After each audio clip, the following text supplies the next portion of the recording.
Hello. Ayun, nag-stop yung recording. May nag-chainsaw na kasi dito eh. So, ang gagawin na natin, so meron na tayong BX, BY, and AX. Ang gagawin na po natin dyan ngayon is, ano pa yung kulang natin? CX na lang, no? CX na lang. So, balik na lang ulit tayo sa whole structure. Kunin natin si CX. Dito na lang, no? Isingit ko na lang po siya. So, summation force na tayo ng X is equal to 0. Pakanan is positive, pakaliwa is negative. Siyempre, si X nga yung hinahanap eh, di ba? So, dapat summation force ng X yung gagamitin natin. Okay? So, ang gagawin lang natin dyan, AX natin, ano yung value? 18.39. Yan siya. Ang gagawin lang po natin dyan ngayon, summation force tayo ng X. So, AX natin is pakaliwa, so negative yan. Negative 18.39 plus 15. Wait lang, medyo binibilisan ko na kasi ang ingay. Plus 1.5. Tapos may pakanan ulit tayo na 6.6 plus 6.6. Tapos pakanan na 9.6. Tapos yung CX natin is pakaliwa, so negative CX is equal to 0. So, ikalagay ko lang siya ulit.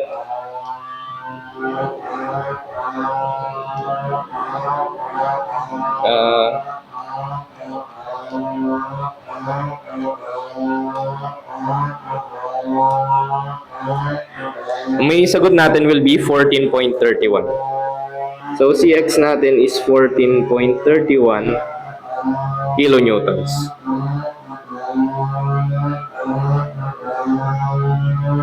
Okay, so ilagay lang natin yung mga sagot natin. Ayos natin. So, meron tayong AY na 18.597. Meron tayong CY na AX na lang, AX na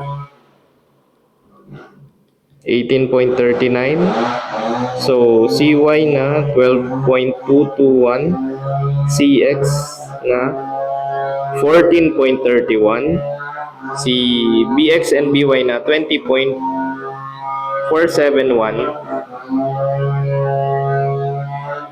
471 and BX na 1.89. Hanep na, nag-chainsaw yan. So, ang gagawin lang natin dyan, class, is what?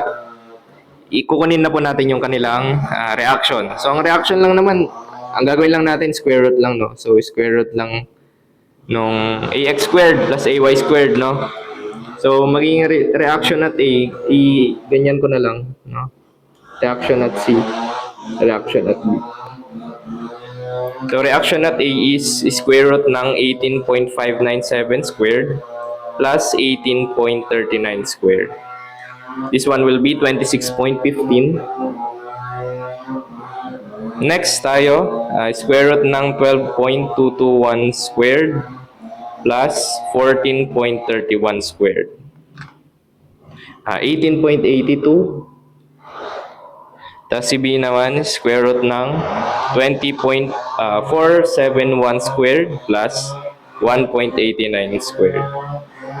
20.56. So, syempre, kilonewton.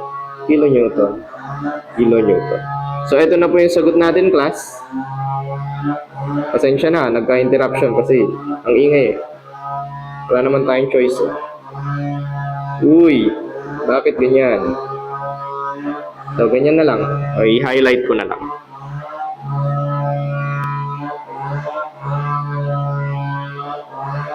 So, eto na. Tama ba yung mga sagot natin? Try natin i-compare dito sa sagot ko dati. Baka mali eh. Mabash tayo niyan eh, di ba?